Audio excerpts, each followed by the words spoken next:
Question, which is the fourth question of the day and the first on the slip, is by brother Rohit Shah. He asks, if Islam is the religion of peace, then why does it preach the concept of jihad, that is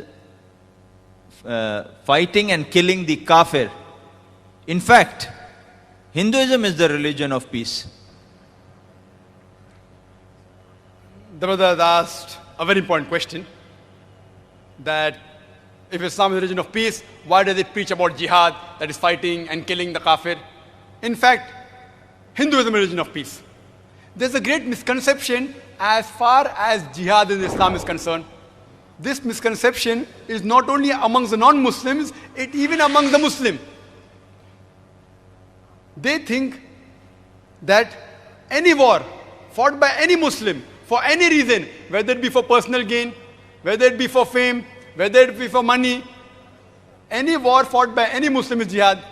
Jihad does not mean any war fought by any Muslim. Jihad comes from the Arabic word jahada, which means to strive, which means to struggle.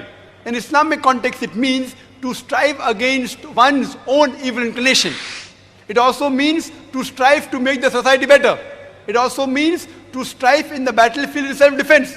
It also means to fight against tyrant and oppression. Jihad basically means to strive, it means to struggle. And very often the critics of Islam, even the Hindu critics, even Arun Shuri, he writes in his book, The World of Fatwa, and he quotes Surah Tawbah chapter number 9 verse number 5, and it says that the Quran mentions, wherever you find a kafir, into bracket Hindus, wherever you find a kafir, you kill them. And if you open the Quran, and if you read in this Quran, chapter number 9, verse number 5, it does say that wherever you find a kafir, you kill him. But it is a quotation out of context. For the context, read a few verses previous. The first few verses of Surah Tawbah speaks about a peace treaty between the Muslims and the mushriks of Makkah. This peace treaty was unilaterally broken by the mushriks of Makkah. So Allah subhanahu wa ta'ala, by the time he reaches verse number 5, he gives the ultimatum to the enemies, to the mushriks of Makkah. You put things straight in 4 months' time, otherwise the declaration of war. And in the battlefield, Allah says to the Muslims, wherever you find the enemies, wherever you find the kafir, you kill them. This verse of the Quran is talking about the battlefield. When the Muslims are fighting for truth, against falsehood, against the enemy, if they come to attack you, don't get scared, kill them. Any army general, to boost up the morale of the soldiers, will say that kill the enemies. He will not say that let the enemies go. So Quran speaks the same. And Arun Shuri, after verse number 5 of Surah Tawbah, jumps to verse number 7. Any intelligent person knows that verse number 6 has the reply to his allegation. Verse number 6 says that if the enemies, if the mushriks want asylum, don't just let them go. Escort them to a place of security so that they will hear the word of Almighty God. The most generous army general today will say that let the enemy go. Which army general today will say that escort the enemy to security? That is what the Quran says.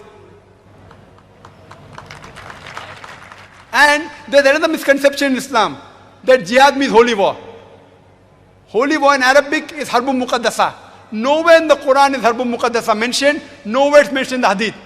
Holy war is not the translation of jihad. This holy war was first used to describe the crusaders, the Christian crusaders, who conquered many lands and killed thousands of people in the name of Christianity. Now today they use this holy war for Muslims, which is totally wrong. And unfortunately, many Muslim scholars, inverted commas, even they use holy war as a translation from jihad, is totally wrong. Let's analyze what do the Hindu scriptures have to speak about jihad. It's mentioned in Bhagavad Gita chapter number 2 verse number 50. Shri Krishna tells Arjun that strive for yoga. That's good for you. Strive means struggle. So even Shri Krishna tells Arjun to strive and struggle. And if you read the Mahabharata speaks about a battle between the cousins, the Kaurav and the Pandavas. There are thousands of verses in Mahabharata which only speak about fighting, multiple times more than the Quran. And if you read Bhagavad Gita is holy scripture of the Hindus. It speaks about advice given by Shri Krishna to Arjun in the battlefield. Bhagavad Gita says in chapter number 1, verse number 42 to verse number 46, Arjun says, I would prefer dying unarmed and without fighting rather than kill the cousins, the Kauravas, the son of Dhritarashtra. Shri Krishna replies in the next chapter, chapter number 2, verse number 2, O Arjun, how could such impurities come to your mind that you don't want to fight? You will not enter heaven. How could you get such important thoughts which weakened your hearts? Shri Krishna says in Bhagavad Gita, chapter number 2, verse number 31 to verse number 33. It says, O Arjun, you are a Kshatriya. You should fight. Then only will you go to heaven, otherwise you won't go. And blessed are those Kshatriyas who fight for the truth in the battle. And many of the critics, they speak against Quran and the Hadith. And they quote Sahih Bukhari, volume number 4, book of Jihad, chapter number 2, Hadith 46, in which a prophet said, Mujahid is a person who strives in the way of Allah subhanahu wa ta'ala. And if a Mujahid dies in the battlefield, he will go to Jannah, to paradise. And if he wins, he will get the booty of the war. Exactly same thing is mentioned by Shri Krishna in Bhagavad Gita, chapter number 2, verse number 37. O Arjun, go and fight. If you get killed, you will go to heaven. And if you win the battle, you will enjoy the good of this world, this earthly world. Exactly same thing what is mentioned in the Hadith.